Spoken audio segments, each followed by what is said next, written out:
美国的晶片封锁，华为有最新的专利可以突破了吗？今天带您快来看。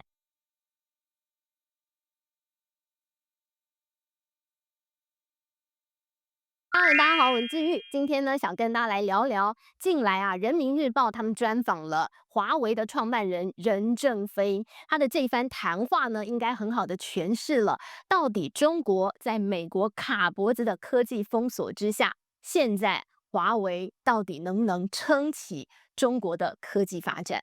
好，那我们先要带您来看到，近来呢，用国家的一个高度来讲，到底中国要如何发展他们的晶片哦？你就看了近来呢，在这个中国呢，他们固定都有一份杂志叫《求是》，实事求是。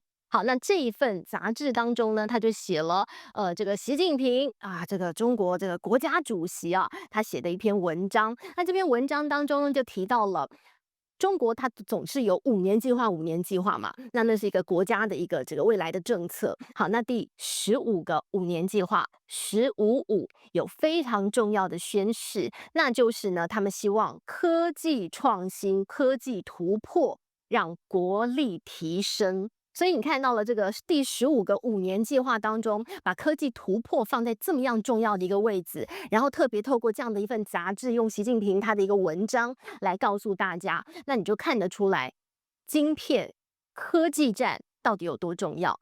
那除了这个之外呢，你还看到了近来，中国呢，他们也直接给了一个目标，那就是呢，中国的汽车晶片，希望在2027年可以达到完全自主生产晶片的一个目的。那当然呢，你说这个晶片有分很多种，对不对？我计算机的晶片跟我要做这个 AI 超级电脑晶片，那肯定是不一样的。那汽车晶片一般来讲呢，它并没有到那么样的高阶，所以呢，其实中国说他们希望在2027年所有的一些汽车晶片可以自给自足，自己做，努力一把，说不定有机会。那目前为止呢，我们看到了在2024年，他用自己的晶片去做出他的汽车，大概呢达有25%的车辆是用自己的晶片，希望2027年可以完全达到自给自足。那我们就来看到这样的目标能不能够达到。但是呢，进一步来讲，近来呢看到了这个中国他们企业在晶片当中的发展，可以说是一日千里哦。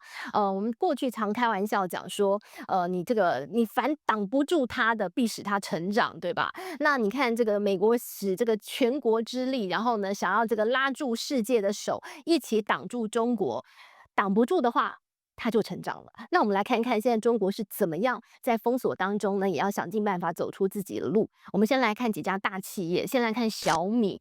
小米呢，最近他们发表了他们的一个晶片哦，这个晶片呢叫做玄界01晶片。那这个晶片呢，它用的是台积电的3奈米制程做的。好，然后呢，这个晶片呢，哇，这个未来会用在它的这个旗舰手机，会用在它的平板当中。那小米呢发表了这款晶片，到底它背后代表的意义是什么？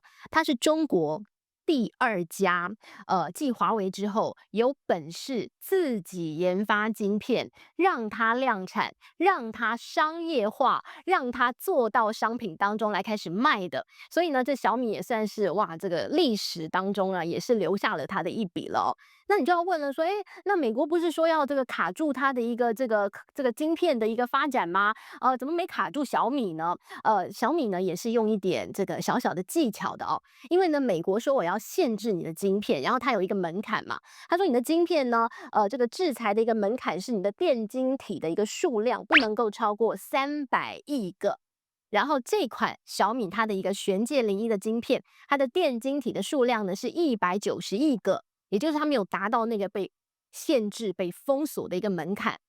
但是它用的是台积电的算先进制程3奈米的制程，所以现在大家外界还是有点担心说，那美国不晓得会不会接下来又要出重手封锁它？但不管，反正现在呢，看到小米已经研发出这样的晶片，然后交给了台积电3奈米来做了哦。好，这是小米。那另外呢，华为最近呢，它也是这个送了一个专利的申请。那这个专利呢，其实也就是这个专利的申请就非常好的看出来，现在中国到底要用哪一招弯道超车？这个专利叫做4晶片封装的一个专利。好，那其实就是先进封装。过去我们常讲这个美国呢，它用的一招就是我让中国买不到最先进制成的晶片，我让你买不到最先进晶片，那你只能够拥有那些这个比较 outdated 的、比较旧制成的晶片。但是呢，这个中国就想到一个办法，你知道办法是人想出来的，这个山不转路转，路不转人转嘛，我就转，怎么样？我灵活，哎嘿，我就是哎怎么样？哈，软骨功。好，那这个中国用什么方法呢？我拿不到先进的晶片，那我就用旧的晶片。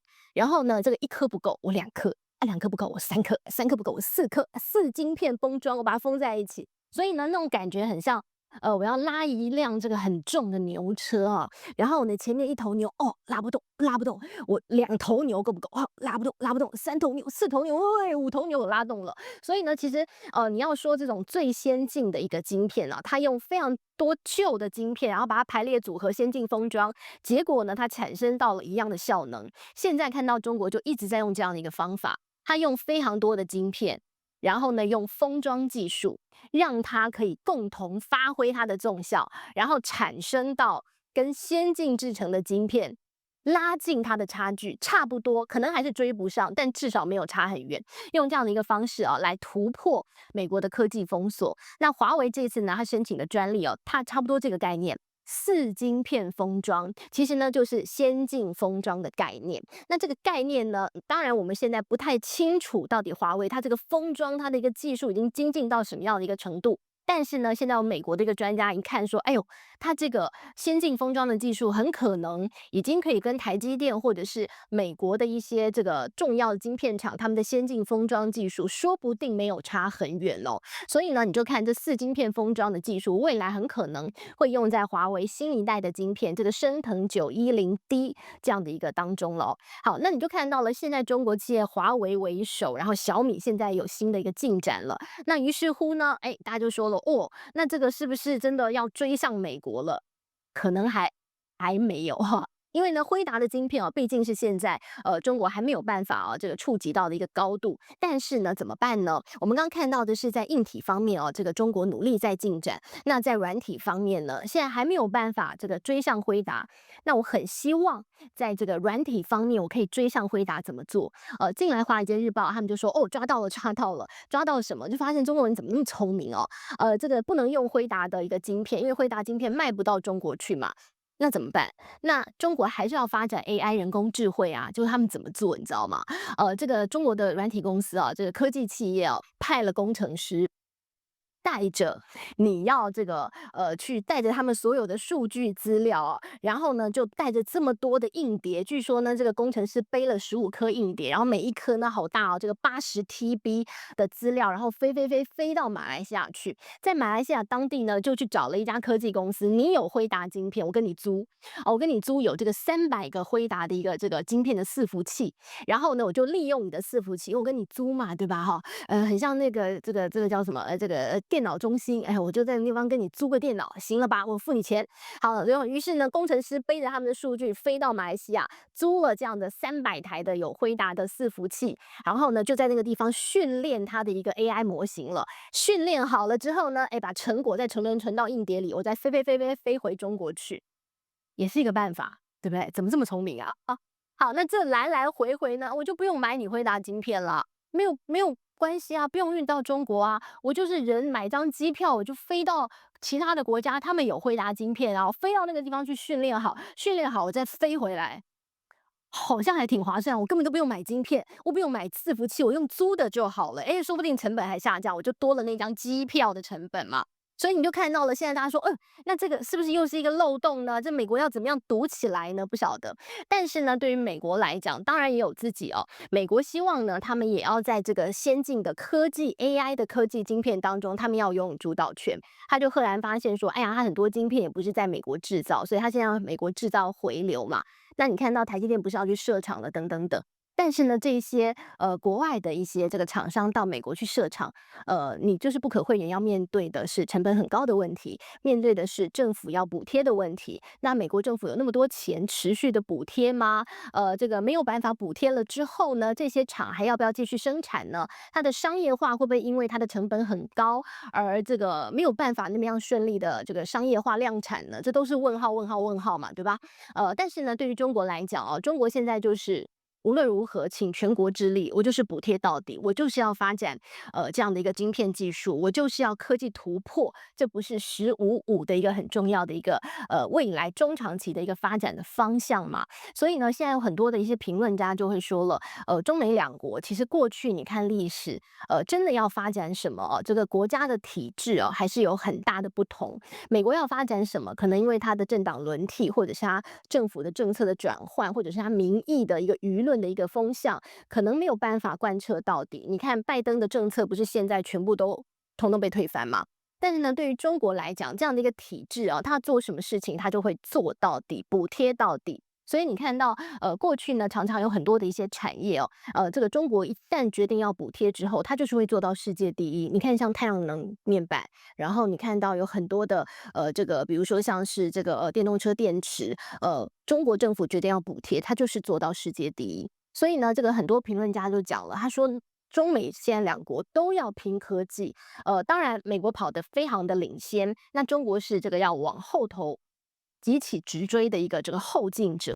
那但是呢，谁能够笑到最后，我们可能要继续观察它。于是乎呢，你就看到了，现在有一家笑不出来，虽然它是领先的厂商，但它有一点笑不出来，那个笑容有点这样子的哈。辉达，辉达的黄仁勋呢，一直非常担心，他认为不能够放掉中国市场。那当然，在商言商，他会觉得那是他很大的市场，不能放弃。但是呢，他是看重他未来的展望，他认为他是一个这个现在可以说跑得最领先的一个这个领先者，但是呢，他很担心后有追兵，他担心中国追得很快。即便他现在呢遥遥领先，好，那这个黄仁勋是这样讲的，他说呢，不能放掉这个市场，因为你一放掉，马上会被华为全部拿走。那当然，很多人就讲，可是华为现在技术还追不上辉达呀，怎么会像这个黄仁勋讲的这么忧虑呢？我们就来好好说说了哦，到底华为是哪一点啊？这个威胁到黄仁勋，让他觉得芒刺在背。那我们就先来讲辉达，辉达呢现在连降规版的美国都不让他卖中国，所以呢，辉达又有新想法。再降规，之前的阉割版，现在阉割更彻底哈，就是全部切掉啊，知道？所以呢，你就看到这个阉到很彻底的太监晶片呢，它就继续的往下降规。好，那这个继续往下降规的一个这个晶片呢，据说它连那个这个高速的一个记忆体哦，这个它都已经把它降规到了可能就是普通的一个记忆体。然后呢，他说还是希望美国能够放行，让它可以卖到中国去。因为他说呢，这个中国市场他绝对不放弃。然后他就举例了哦，特别是刚好我们刚刚提到的，这个华为的创办人任正非，他最近接受了人民日报的一个专访，有一篇他的专文。那当然呢，这个在这么样敏感的时刻，在中国被美国科技封锁的时刻，任正非的专文一登出来哦，很多人说这也是某种程度中国在释放给全世界的消息。因为华为就是那个最代表性的一个科技企业，在中国来讲，台湾有护国神山是台积电，那在中国护国神山绝对是华为。好，那我们来看任正非怎么讲。大家一定第一个问题就要问他：被科技封锁拿不到晶片，华为你怎么办？任正非说。不担心啊，他说怎么会担这个心呢？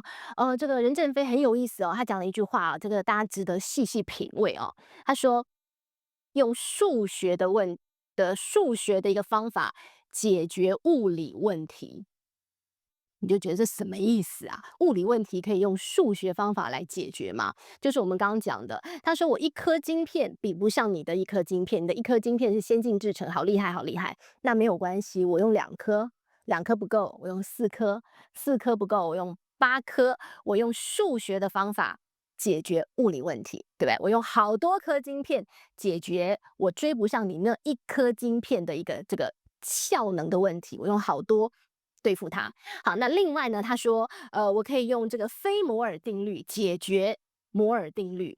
一样的概念嘛，你看他用4晶片封装，我用非摩尔定律，我用先进封装，我用灵活的一个操作方法，我让他们并排，我让这些晶片怎么样集体用封装的方式，然后我尽量的拉近跟你的摩尔定律这个相近的一个这个效能的晶片的一个品质。所以呢，你就看到了这个任正非讲，所以我不担心，我就用数量打败他嘛，对吧？所以呢，这个任正非就讲了，他就说，虽然外界他说外界不要觉得华为有多么伟大，但是呢，华为现在正在努力突破当中，突破它的困境。他用一些不一样的方法，他用一些灵活的思考，他用一些你可能觉得很另类、你从来没有想过的方式，去弯道超车，去尽量的达到跟现在呢这个西方世界他们的晶片一样的水准。所以任正非就说，所以不担心啊。然后他就说，如果美国的厂商要放弃中国这个市场的话，那没关系，华为可以撑起来的。他说华为呢是可以满足中国的晶片市场需求的。好，那你就看到了，哇，任正非讲这句话，这个让黄仁勋非常焦虑啊。黄仁勋一直在讲的就是这个，他说如果我们放弃了这块市场的话，那当然全部被华为拿走之后呢，那所有的一些这个 AI 的应用啊，开始在华为的平台当中开始往上展开、往上发展之后，你那个时候再回头说我要把这块市场抢回来，抢不回来了。所以呢，你看到了，这是黄仁勋的担忧。所以黄仁勋最近呢，他在即将7月份，他去参加，在这个北京要举办一场叫中国国际供应链的一个这个博览会。那这就看得出来，这个辉达完全不想放弃中国市场，无论美国怎么样挡，他都要想尽办法继续去守在这个市场当中。好，那于是呢，我们就回头来讲了哦，华为呢，它怎么样撑起中国的一个市场需求呢？其实呢，华为在历经了被这个美国打压之后，它慢慢的感觉好像有点满血复活。你看它最近啊，这个手机卖得很好，然后穿戴装置呢，它已经来到了全球的出货量第一，非常厉害啊、这个华为的穿戴装置，然后呢，华为的 PC 呢，也在中国市场已经冲到了第2的位置啊，距离第1的联想是越拉越近，联想的市占率一直在往下，华为一直在往上。所以你看到华为好像已经感觉都在这个各个领域当中都在满血复活当中，但是呢，现在哦，华为还是有一些隐忧的哦。毕竟呢，现在才是刚刚开始要突破美国的科技封锁。一来你看到了这个美国，还有加上这个台湾最近呢也对华为有所谓的出口管制，所以呢，这个华为它取得这些半导体相关的一些材料或者是零组件会越来越困难。然后呢，还有一个中国企业到底愿不愿意用华为，这也是一个问题。你说中国企业为什么不用华为？不是有爱国企业、爱国心吗？